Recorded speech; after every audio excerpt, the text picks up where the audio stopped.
Hi friends, welcome to Sriranga's kitchen. இன்றைக்கி நம்ம கிச்சனில் ஒரு ஹெல்த்தியான கொள்ளு கஞ்சியும் கருவேப்பிலை துவையல் ரெசிபின்னு தான் பார்க்க போகிறோம். இது சளி, காய்ச்சல், ஹேர் க்ரோத் எல்லாத்துக்குமே ரொம்ப நல்லது. கண்டிப்பாக ட்ரை பண்ணி பாருங்கள். இது பண்ணுறதுக்கு ஒரு கடாயில் 1 கப் அளவு கொள்ளு எடுத்துக்கலாம். அடுப்பை மீடியம் ஃப்ளேமில் வச்சுட்டு இது நல்லா வாசம் வர வறுத்து விட்டுக்கலாம்.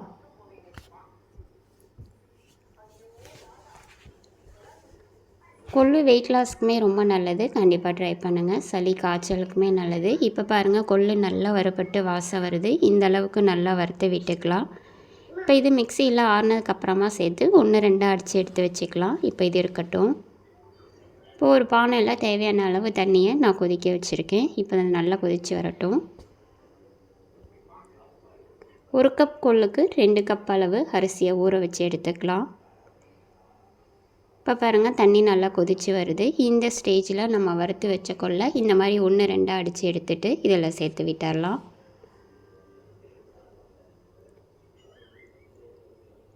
கூடவே நம்ம ஊற வச்சுருந்த அரிசியும் தண்ணியை வடிகட்டிட்டு இதில் சேர்த்து விட்டுக்கலாம். தேவையான அளவு உப்பு. இப்போ இது எல்லாத்தையுமே நல்லா கலந்து விட்டுட்டு இது நல்லா வெந்து வரணும். அது வரை இருக்கட்டும். தண்ணி கொஞ்சம் தாராளமாகவே வச்சுக்கோங்க.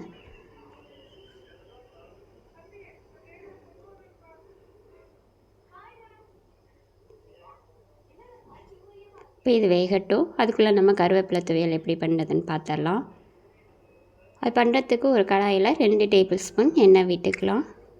எண்ணெய் நல்லா சூடானதும் 1 டேபிள் ஸ்பூன் உளுந்து, சின்ன ஸ்பூனாக இருந்தால் 2 டேபிள் ஸ்பூன் சேர்த்துக்கோங்க. காரத்துக்கு நான் 5 வர மிளகாய் சேர்த்து விட்டுருக்கேன். மிளகாய் உங்கள் காரத்துக்கு தகுந்தவாறு சேர்த்து விட்டுக்கோங்க. ஒரு நெல்லிக்காய் சைஸ் புளி சேர்த்து விட்டுடலாம். இப்போ இதை ஃபஸ்ட்டு நம்ம வறுத்து விட்டுக்கலாம். உளுந்தும் நல்லா செவந்து மிளகாவும் வறுபட்டு வரணும். இப்போ இது கூட கொஞ்சமாக பெருங்காயத்தூள் சேர்த்து விட்டுடலாம். இப்போ நம்ம பறித்து வச்ச கருவேப்பிலையை இதெல்லாம் சேர்த்து விட்டுடலாம். கருவேப்பிலை ஹேர் க்ரோத்துக்கு ரொம்பவும் நல்லது. இதில் அயன் அதிகமாக இருக்குது. கண்டிப்பாக அதை ட்ரை பண்ணுங்கள்.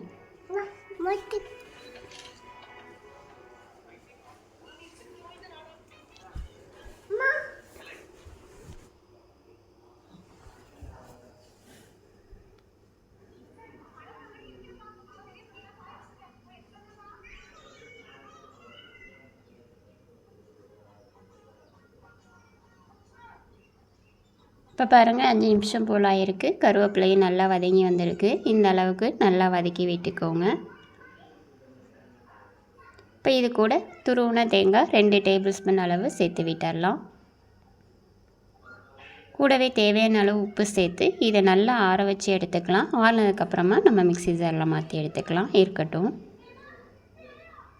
இப்போ பாருங்கள், நல்லா ஆறினதுக்கப்புறமா மிக்ஸி ஜாரில் மாற்றி எடுத்திருக்கேன். இது கூட தேவையான அளவு தண்ணி சேர்த்து இதை நல்லா நைஸாக அரைச்சி இந்த மாதிரி எடுத்துக்கலாம். அவ்வளோதான், நம்மளோட ஹெல்த்தியான கருவேப்பிலை துவையலும் இப்போ ரெடியாக இருக்குது. இப்போ வாங்க நம்ம கொள்ளு கஞ்சியோட கருவேப்பிலை துவையலும் சர்வ் பண்ணிடலாம்.